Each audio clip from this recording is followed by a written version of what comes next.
Hey guys, what's up? It's Ripe again. In today's video, my entitled mother-in-law stole my new car and almost hit somebody and then drove away. She claims I did this, but I taught her a lesson. Here is what happened. Subscribe to Ripe on YouTube and hit the bell to turn on notifications. I did not have a huge hatred for my mother-in-law, just a general dislike. She never did anything horrible before, but I learned the hard way that it only takes one time for them to do something horrible for things to get bad. The only thing that really bothered me is that she had this mentality that you should always share what you have with the family. Meaning that when she wanted to use something of ours, she had no issues coming over and giving a sob story of how she needed to borrow things. I had recently just purchased a brand new car that I had spent weeks fawning over. I was one of those guys that was really into cars since a young age, and getting a new one was a dream. All the shiny new technology that my old car did not have that I got to play around with. You can imagine I was not happy when my mother-in-law showed up and asked to borrow my brand new car for the day because hers was broken and she had very important places to be. I did not have a reason to say no, though, and reluctantly handed over my keys to her. In hindsight, this was a horrible mistake, and I partially blame myself for what happened next. It started to get kind of late, and I had no idea where my mother-in-law was with the car. My wife tried calling her several times and not getting any kind of answer. I am not a monster, so of course, while I was concerned about the car, we were more concerned if something happened to her. It was finally about 10 p.m. when my wife got a hold of her mother and we had one hell of a conversation. "Mother-in-law, why are you calling me all day? Don't you know that I cannot answer the phone while I am driving?" My wife said, "You said that you had to borrow the car for the day to run some errands. You never came back, so we thought something bad happened to you." "Are you alright?" Mother-in-law, "Oh, I'm fine. I'm just visiting a friend. Place a full state away. I will be back in a week or so, maybe." That got my attention and made me angry. Me, "You cannot keep the car for that long. I needed to get to work." Mother-in-law, "You can just take the bus. It's important to share with family."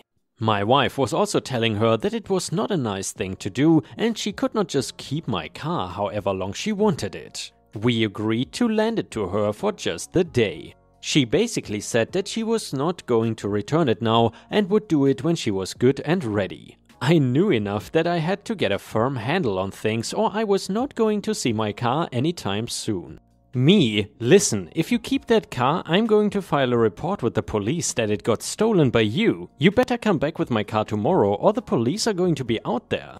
I was not going to ask her to bring it back right away because it was late and I was at least going to let her sleep for the night before driving back to this state. I guess the threat was good enough because she agreed that she would have my car back the next day.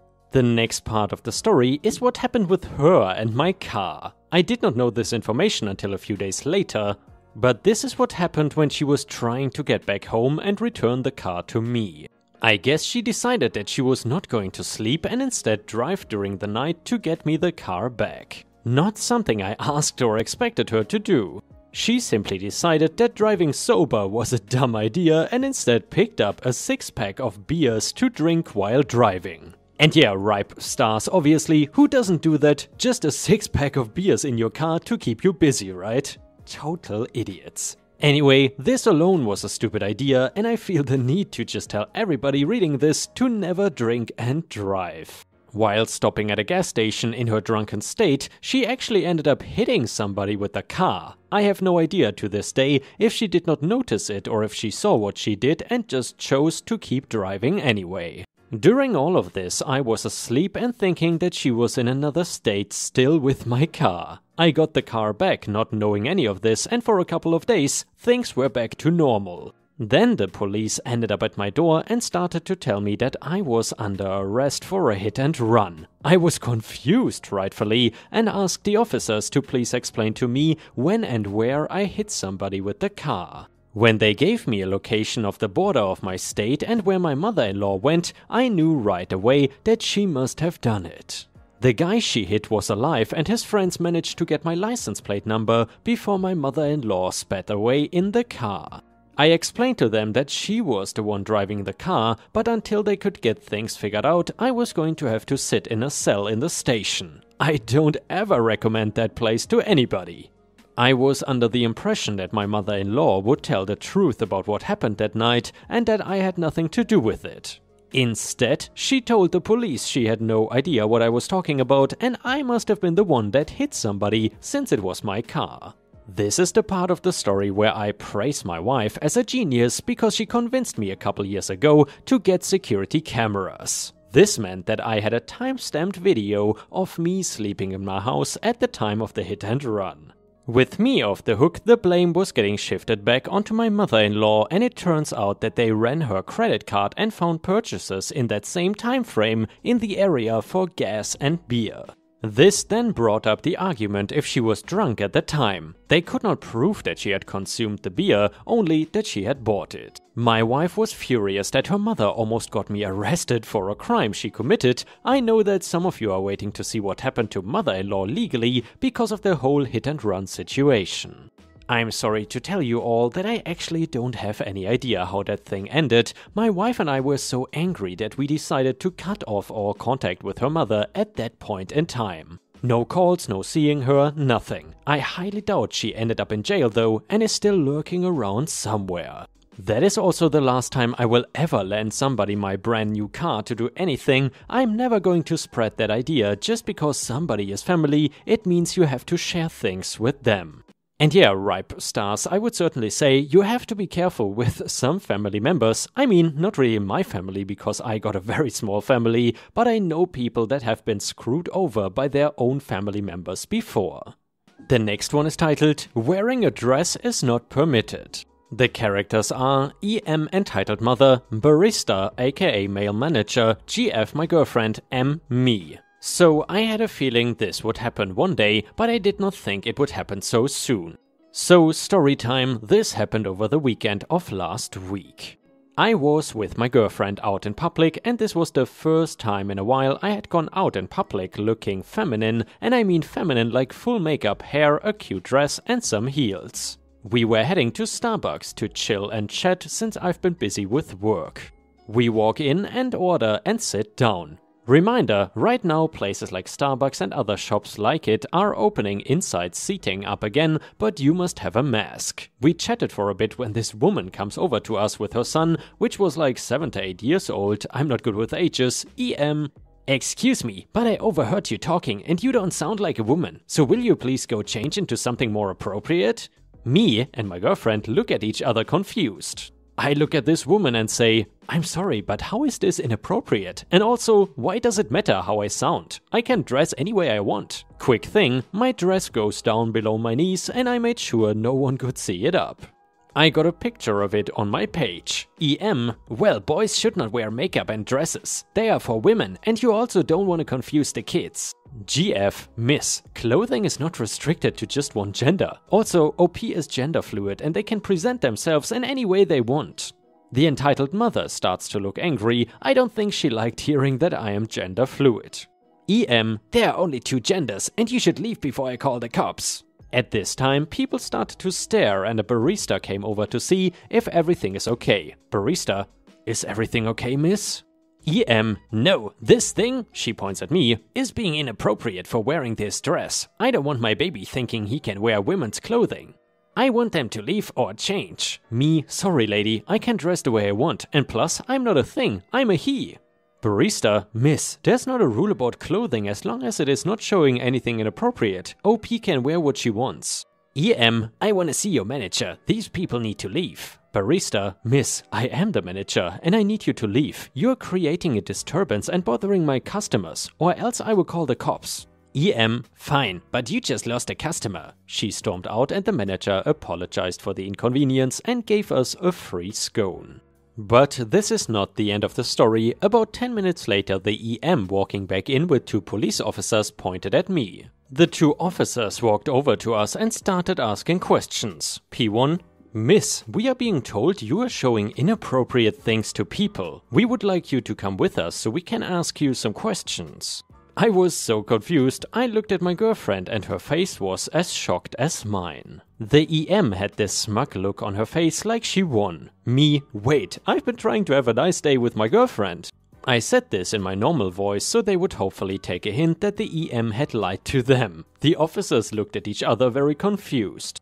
P2, sir, miss, me, sir is fine. P2, okay sir, can you tell us about these allegations? I basically told them what happened and how I am gender fluid, and if they wanted more proof, I told them to go ask the manager.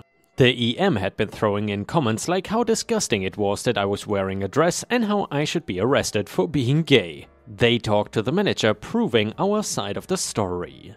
P1, okay sir, well, thank you for your information and sorry about bothering you. Now you, turns to the EM, you know I could have you fined or even arrested for false information about public nudity. So, you better leave before I change my mind about arresting you. I have never seen someone leave an area that fast or angry before. After the incident, a bunch of people complimented me for my outfit and bravery for being my true self. And yeah guys, I will never understand that when people try to dictate others how they should look like or what they should wear. Like, why would you even care what someone else wears or how they look in public? But anyway, let's move on to the next one. This one is titled, Lazy People That Don't Do Their Job Get What They Deserve. For context, in my country, if your package gets sent through the National Post Service, you are basically screwed. It takes 200 years and they never actually deliver it. I don't know how it is in other countries, but here they are supposed to ring the doorbell if the package doesn't fit the mailbox, and if you don't answer, they leave a notice and you have to go and pick it up all the way at the post office. The problem is that my mailman does not even try to deliver them, he just leaves the notice without even ringing the doorbell and then leaves. I've had to pick up nearly every package I have ordered because of that. Well, the last time was my last straw. I was obviously home because of the pandemic and suddenly I received a call that immediately hung up. It was so fast that my phone did not even ring, just showed up as a missed call. No doorbell, just nothing. I suspected it was the mailman and ran to the door only to find him inside the truck looking straight at me before driving off. Well, I was pissed and called the post office to file a complaint. I explained the situation and the lady told me that I could not file a complaint because they are only instructed to ring the doorbell. And calling is optional and I could not prove that he did not ring it. At first I just avoided using them again at all costs, but the other day I ordered something and chose a delivery company from the ones listed on the website. Apparently that company hires the National Post Service to deliver for them here. When I found out, I basically stalked the tracking info for days. It was about 2 weeks late. Until one day at night it said it had arrived in my country, which usually means that the next day it's going to be delivered. The next day I woke up at 7 AM to check. My suspicions were correct and it said out for delivery. I quickly grabbed something to eat, got in my car and parked right outside my house. Then I waited and waited and waited, 6 hours in total, until I finally see the post truck pulling over. I grabbed my phone to record and watched as the mailman opened the door, already either the notice in hand, slid it inside my mailbox and turned around. I got out of the car and said, "Excuse me, what are you doing?" He did not even look at me and said, "Just delivering packages, miss." Then I stood there as that a-hole grabbed his phone to call me and quickly hung up. I smiled as I took my phone out of my pocket and sarcastically stated, "Oh, what a bummer, you did not even give time to reach for the phone." He literally turned white, could not even speak. I continued, "Now can you give me my package, please?" He quickly opened the truck, almost tripped and took out my package. See, wasn't that easier than your whole scheme? He finally manages to say, "Sorry, miss." I turned around and left. He probably thought he got lucky. I did not say anything else, but little did he know that I sent the video to the post office via email attached to my complaint. Well, let's just say I have a new mailman now and this one tries to leave 1 second after ringing the doorbell, but at least he rings. Edit 2, I just wanted to clarify something. I didn't expect this to get so much attention. Number 1, everyone saying I should just install a camera. That would work, yes, but then he would leave with the package and I would have to go pick it up. I wanted my package that day. Number 2, for everyone saying I got him fired and that's not something to brag about. Firstly, as much as it is not his fault and he's just following orders, he was not nice or professional. He literally saw me at the door one time and drove away while looking at me. Secondly, we don't even know if he was actually fired. I might be wrong, but I think here the regular mail carriers are considered public employees, which means they rarely get fired, just transferred to a different job. And here, Ripe Stars, I'm curious if you ever had bad experiences with your mailman/mail carriers. Personally, I never had any issue, but I think in Europe usually some of the at least older mail carriers are often considered public employees, and many times they actually take their job serious and do a good job.